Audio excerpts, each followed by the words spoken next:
in a sterile Navy training facility where the air smelled of gun oil and ambition. 22 young SEAL candidates sat waiting for their next instructor, their crisp uniforms and perfect postures screaming confidence they hadn't truly earned yet. When an old man limped through the door, wrinkled skin, faded tattoos that looked drawn by a child, moving like every step cost him something, a cocky 22-year-old recruit saw an easy target and fired off a joke that made the whole room explode with laughter. Nice fake tattoos, Grandpa. Did Spirit Halloween have a sale?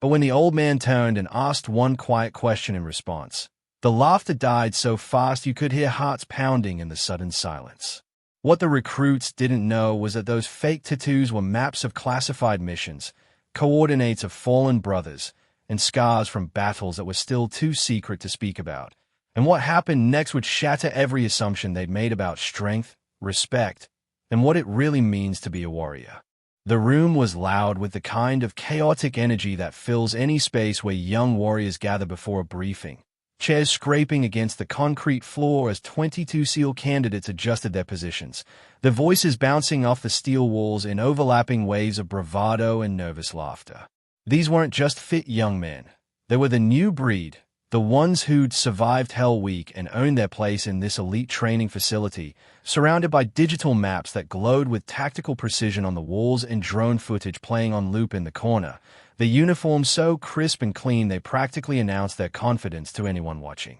They were cracking jokes the way soldiers do when they're too young to understand what silence really costs, too inexperienced to know that the loudest rooms often belong to those who've seen the least, and they were waiting for whoever was supposed to walk through that door and teach them something they probably thought they already knew, because youth is a way of making people feel invincible even when they've barely tested their limits. Then the door opened with a metallic groan that cut through the noise, and in walked an old man who didn't march or announce himself or do anything that demanded attention. He just walked, slowly, with a pronounced limp that favored his left leg as though every step was a negotiation between his will and his body's limitations. His skin was deeply lined and weathered in a way that spoke of decades spent in harsh environments, creased in all the places where time and hard living carved their permanent marks into human flesh. And his hair was gray and thin, the kind of sparse coverage that makes a man look older than he might actually be. What caught everyone's attention, though, were his arms, which were covered in faded, blurry tattoos that looked like they'd been done in someone's garage with improvised equipment, the ink having bled and faded over the years until some of the designs looked green instead of black, the lines crooked and uneven in a way that made them look almost comically unprofessional compared to the sharp, clean design seen in any modern tattoo parlor. He wore a plain shirt with no rank insignia, no tactical vest, no cool guy gear that would mark him as someone who belonged in this world of precision warfare and cutting-edge military technology. Just an old man who looked like he'd wandered into the wrong building by mistake, someone's grandfather who'd gotten confused on his way to the VA clinic maybe. The recruits exchanged glances that communicated everything without words, their expressions shifting from curiosity to amusement as they sized up this unexpected visitor, and a few couldn't suppress the smirks that crept across their faces as they watched him shuffle toward the front of the room.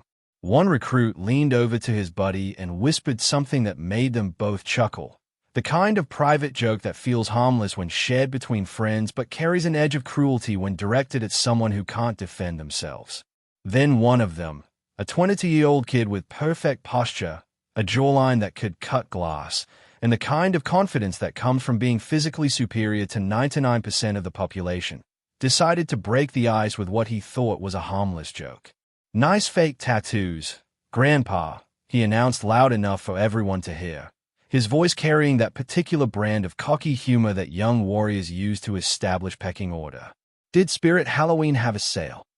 The room erupted with laughter that rolled through the space like a wave breaking on shore,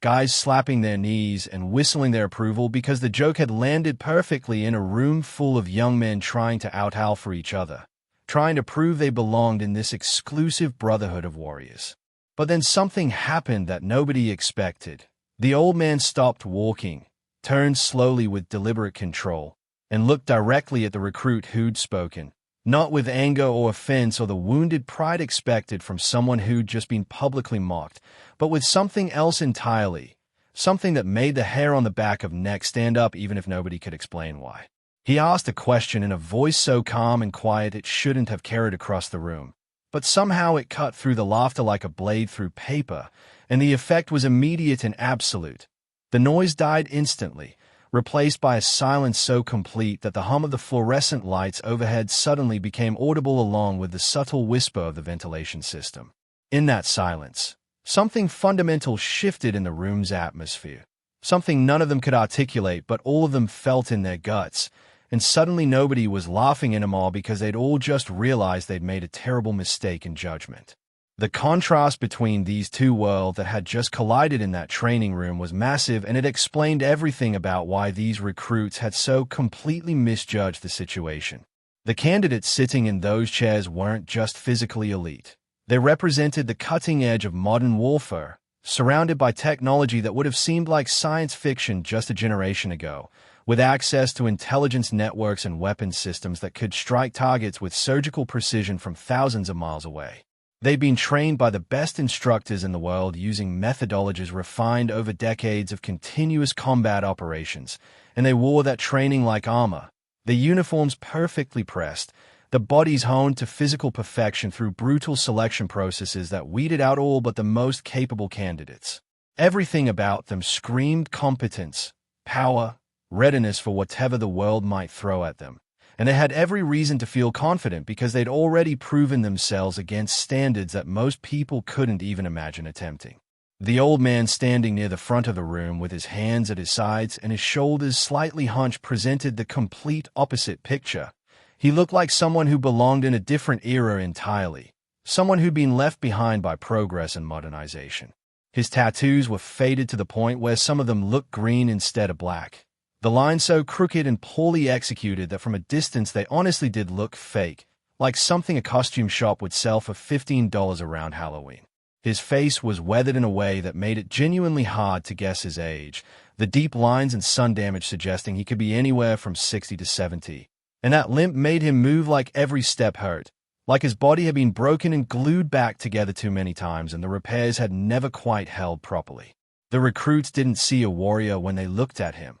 They saw a relic, a man who didn't belong in their world of precision and power, someone who represented the past rather than the future they were training to dominate. But if anyone had looked closer, really looked with attention to detail rather than surface-level judgment, they would have noticed things that didn't quite fit the narrative they'd constructed in their heads. The way he stood, even with the limp, had a kind of controlled stillness to it, the kind of motionless discipline that only develops when someone has spent years standing in places where unnecessary movement meant death and survival depended on absolute control over every muscle and breath. His eyes were sharp despite the weathered face that surrounded them, too alert and focused for someone who looked that worn down by time. And they moved with purpose as they scanned the room, taking in details and assessing threats in a way that suggested old habits die hard even when the battlefield has been replaced by a training facility. Those scars, some visible on his skin, others hidden beneath clothing or buried deeper where only he knew they existed, told a story the recruits hadn't learned to read yet because they were still writing the early chapters of their own narratives and hadn't accumulated enough experience to recognize the signs of someone who'd written an entire library of pain and survival. They assumed he was out of place, that his presence in this modern training facility was some kind of administrative error or perhaps a charitable gesture to let an old veteran feel relevant for an afternoon, and they had absolutely no idea just how catastrophically wrong their assumptions were about to prove. The old man took a step closer to the recruit who'd made the joke, closing the distance between them with that same limping gait that had inspired mockery just moments before, and the room stayed silent in a way that felt heavy and oppressive, like the air itself had thickened with anticipation of something significant about to happen. The fluorescent lights hummed overhead and someone's boots scuffed against the floor, but otherwise the space had become a vacuum of sound, all 22 candidates suddenly paying attention with an intensity they usually reserve for live-fire exercises because something in the old man's demeanor had triggered their instincts even if their conscious minds hadn't caught up yet. He lifted his left arm slowly, deliberately, and pointed to one of the tattoos the recruit had mocked, a series of jagged lines that looked crooked and uneven, like a child had drawn them freehand without any regard for artistic quality or aesthetic appeal. "This one isn't a symbol," he said quietly, his voice carrying despite its low volume because everyone in the room was straining to hear every word. "It's a map." He let that statement hang in the air for a moment, giving it time to sink in and create questions in the minds of his audience before he continued with the explanation that would begin to reshape their understanding of who they were dealing with. In 1987, my team was tasked with extracting a pilot who'd been shot down in hostile territory during a mission that's still classified more than 3 decades later, he continued, his tone matter-of-fact despite the weight of what he was describing. "We went in at night with no moon to illuminate our approach and no backup available if things went sideways because the political situation meant official military presence couldn't be acknowledged in that particular region at that particular time. Halfway through the swim to shore, I lost my GPS unit to the water when a wave hit me harder than expected and tore the equipment right off my vest, and my teammate took a round through his thigh from some sentry we hadn't spotted in the darkness, which meant he couldn't kick anymore and became dead weight I had to drag behind me. 5 miles I pulled him through water so cold I couldn't feel my hands after the first hour, and the only way I kept us on course toward the extraction point was by memorizing the shape of that shoreline during our briefing, every inlet and outcropping and distinctive feature burned into my memory because I knew that gear fails, but the human mind can hold onto information even when everything else has gone to hell. He tapped the tattoo with his other hand. The gesture simple but loaded with meaning that was starting to dawn on the faces of the recruits watching this revelation unfold. "I inked this onto my arm 2 weeks after we got back. Not because I wanted some cool souvenir of the mission or because I thought it would make a good story to tell at bars, but because I needed to remember something more important than the tactical details of that night. Never depend on your gear more than depend on yourself, because equipment breaks and technology fails and batteries die. But if the fundamentals are solid and the mind is disciplined and the will is strong enough, a person can accomplish things that should be impossible according to every reasonable assessment of the situation." The joke didn't feel funny anymore to anyone in that room, least of all to the recruit who'd made it, whose smirk had completely vanished and been replaced by something quieter and more uncertain, the beginning of understanding that he'd stepped in something much deeper and more serious than he'd realized when he'd opened his mouth to get a cheap laugh from his peers. The old man wasn't done, though. Wasn't finished peeling back the layers of assumption and ignorance that had led to this moment of public humiliation that was rapidly becoming a profound teaching opportunity for everyone present. He rolled up his other sleeve with deliberate slowness, revealing another tattoo that looked even worse from an artistic standpoint than the first one. The lines were shaky and uncertain, the numbers barely legible even from a few feet away, like someone had carved them into skin with an unsteady hand or perhaps while under extreme duress that made precision impossible. "These are coordinates," he said simply, letting those 2 words establish a foundation before building on it with details that would make the significance clear. 3 men buried in 3 different countries under circumstances that their families were never told the full truth about because operational security and national interest sometimes require that certain sacrifices remain classified long after the people who made them have turned to dust in the ground.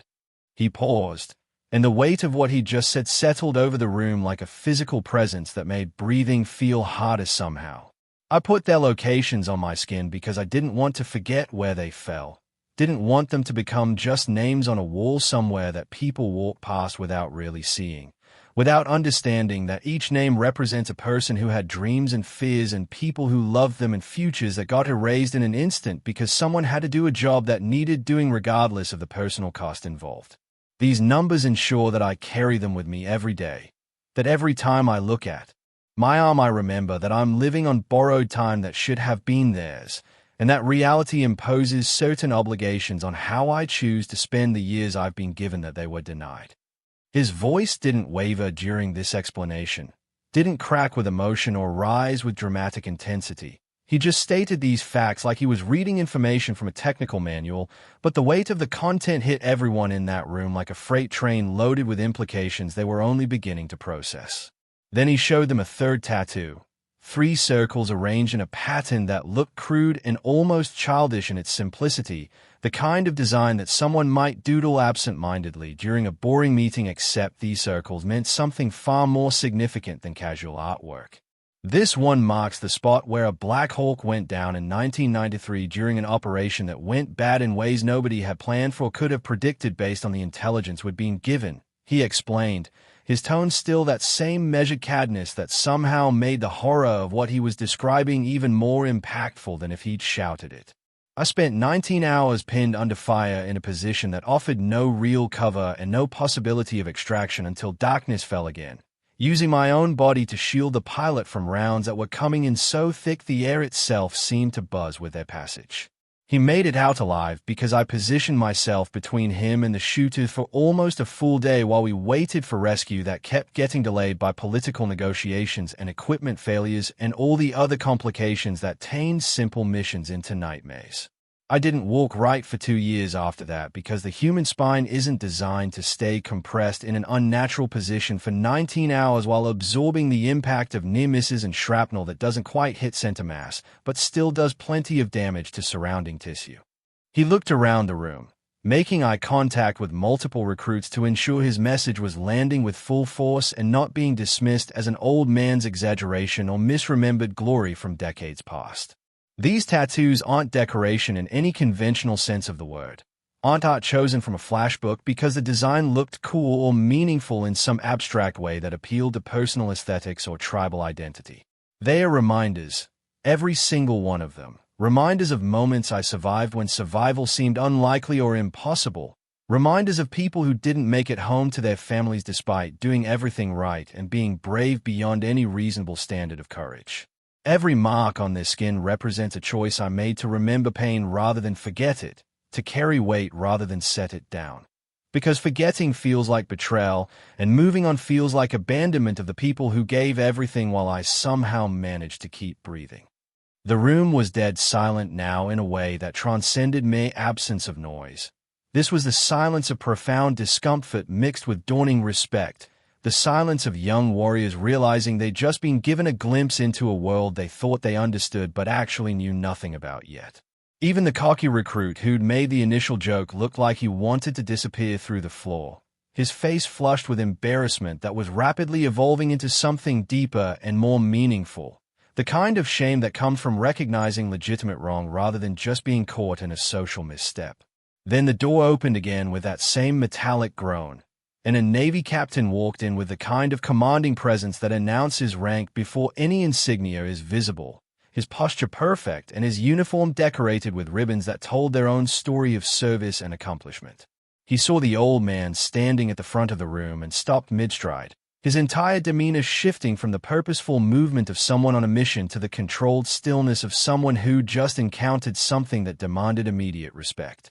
His posture straightened even more than it already was, which seemed impossible given how squared away he'd looked when he entered, and then he did something that made every recruit in that room question everything they thought they understood about the situation. He saluted the old man with precision that suggested genuine reverence rather than mere protocol. "Sir," the captain said, his voice carrying acknowledgement of superior status despite the old man's complete lack of visible rank or official position in this training facility. The old man nodded in response, a simple gesture that somehow conveyed volumes about his relationship with this officer and his comfort with receiving deference from people who currently held significant power within the military hierarchy. The captain turned to face the class of recruits, his expression serious in a way that commanded their full attention even though they were already hanging on every word after what they'd just witnessed. "Gentlemen, let me introduce someone whose full name and complete service record I'm not authorized to share with anyone below a certain clearance level,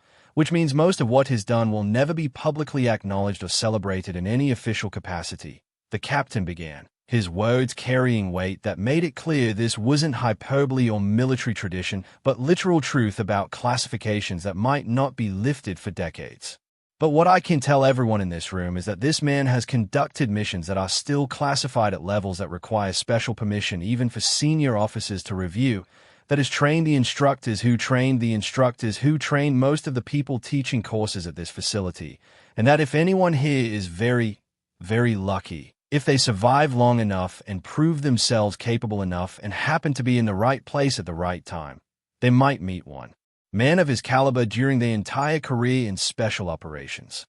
The room's energy shifted completely in that moment, the power dynamic flipping so dramatically it was almost disorienting for the recruits who'd been so confident in their assessment just minutes earlier. The man they dismissed as an out-of-place relic was suddenly revealed as a living legend whose achievements dwarfed anything they'd accomplished or were likely to accomplish in their entire lives, and the cognitive dissonance of reconciling those two images created visible confusion on faces that had been so certain of their judgment before. The recruit who'd made the joke looked like he might actually sink through the floor if given the option. His earlier cockiness completely evaporated and replaced by the kind of mortification that comes from realizing a mistake of spectacular proportions has been made in front of everyone whose opinion matters. The old man turned back to face the class, his movements still hampered by that limp but somehow carrying more authority now that context had been provided for who he actually was beneath the weathered exterior. He looked directly at the recruit who'd made the joke, not with anger or bitterness or the desire for revenge that might be expected from someone who'd been publicly mocked, but with something closer to understanding mixed with disappointment, like a teacher who'd hoped for better from a student, who'd just demonstrated they weren't ready for the lessons being offered. The question was asked about why these tattoos look fake, why they seem like cheap decorations rather than professional artwork, he said, his voice still calm but carrying an edge now that made every word land with additional weight. They're not decoration in any traditional sense, not chosen for aesthetic appeal or social signaling, or any of the reasons most people get ink permanently embedded in their skin. They are scars I chose to see instead of scars I couldn't bear to look at, visible reminders I can control instead of invisible wounds that control me, marks I put on the outside to honor damage that happened on the inside when nobody else can see it or understand it or share the burden of carrying it forward through time. He let that explanation settle for a moment before continuing with the emotional core of what he needed these young warriors to understand before they went out and started accumulating their own scars, visible and otherwise. Each mark is a memory of someone who didn't come home to their family, didn't get to see their kids grow up or celebrate anniversaries or do any of the ordinary things that make life worth living beyond mere survival. Each one is a promise I made to myself and to them. A promise to be better than the man I was the day before they died, to live in a way that honors their sacrifice instead of squandering the life they gave me by making choices that let me survive while they didn't. To never take for granted the fact that I'm still breathing and thinking and feeling when they are just names in classified files and coordinates marked on skin that's getting older and more worn with every year that passes. He stepped closer to the recruit, closing the distance until they were face to face in a way that made the young man have to look up slightly to maintain eye contact, and when he spoke again his voice was quieter but somehow even more impactful for its softness. Right now everyone here is young and clean and unmarked by the realities waiting out there in places where missions go wrong and brothers die, and the only choices available are between bad and worse. The skin is smooth and the body works properly, and the mind hasn't been scarred by memories that replay at 3 in the morning when sleep won't come because closing eyes means seeing faces that aren't there anymore. Stay that way as long as possible. Hold on to that innocence and certainty and confidence as long as they'll last. Because once they are gone, they never come back, and everyone spends the rest of their life trying to remember what it felt like before everything changed. The old man turned and walked toward the door. That same limping gait that had inspired mockery when he'd entered now looking completely different to eyes that had been educated about what that limp represented and what it had cost to acquire it through years of service that pushed the human body past reasonable limits. Nobody was laughing this time. Nobody was smirking or making jokes or feeling superior about their youth and fitness compared to his age and disability. They just sat there, frozen in their chairs, humbled in a way that would stick with them long after this briefing ended, and they moved on to whatever training exercises filled the rest of their day. The recruit who'd made the joke stood up suddenly, his chair scraping against the floor in the silence, and he walked quickly toward the door to catch the old man before he left the room entirely. "So," he said, his voice uncertain in a way that revealed how far his confidence had fallen in the space of just a few minutes. "I'm sorry for what I said. I didn't understand. I should have shown respect instead of making assumptions based on appearances."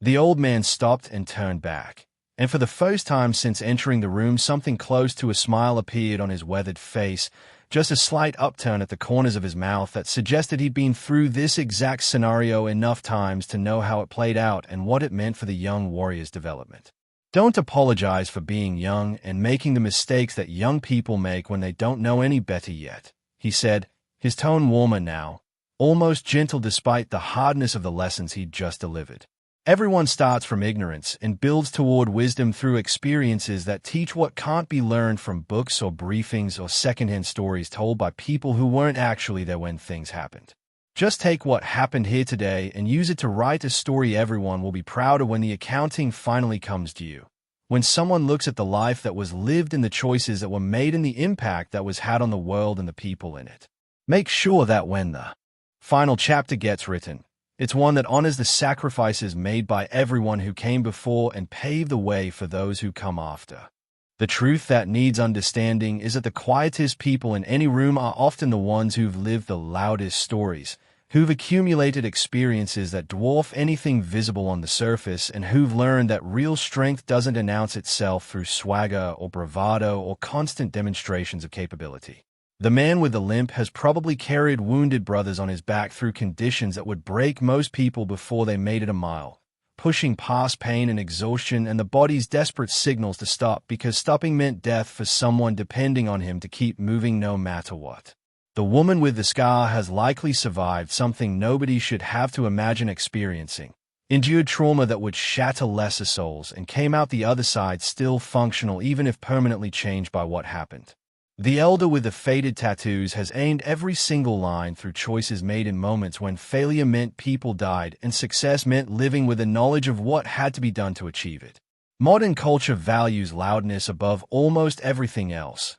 rewards confidence and youth and perfection in ways that create distorted priorities and shallow judgments about what actually matters when circumstances strip away all the comfortable illusions about how the world works. But real strength doesn't need to announce itself through volume or attitude, or displays designed to impress observers who don't understand the difference between performance and substance. Real warriors don't spend energy on bragging or posturing or trying to prove themselves to people whose opinions ultimately carry no weight in situations where competence means survival and incompetence means death. They just carry their scars quietly, visible and invisible, and keep moving forward through whatever comes next because that's what they've trained themselves to do through repetition and discipline and experiences that burned lessons into consciousness at a level deeper than rational thought. Before judgments get made about anyone based solely on their appearance or their age or their physical condition or any other surface characteristic that seems to tell a complete story at first glance,